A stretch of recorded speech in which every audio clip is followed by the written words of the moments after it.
السلام علیکم دوستو، شروع اللہ کے نام سے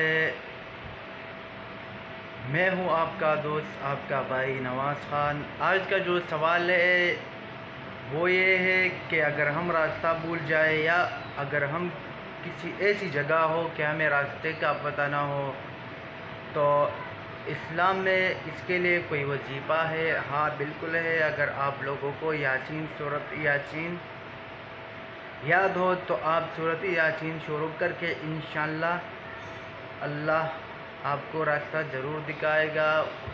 آپ کو کوئی ایسی مسئلہ پھر نہیں ہوگا۔ یاسین ہر چیز کا حل ہے انشاءاللہ۔ اگر آپ راستہ بھول چکے ہو یا آپ کوئی ایسی جگہ ہو جہاں آپ کو پتہ نہ چلے کہ راستہ کدھر ہے یا کیسا ہے، تو اس کے لیے ایک اچھا بہترین وظیفہ جو سورۃ یاسین ہے۔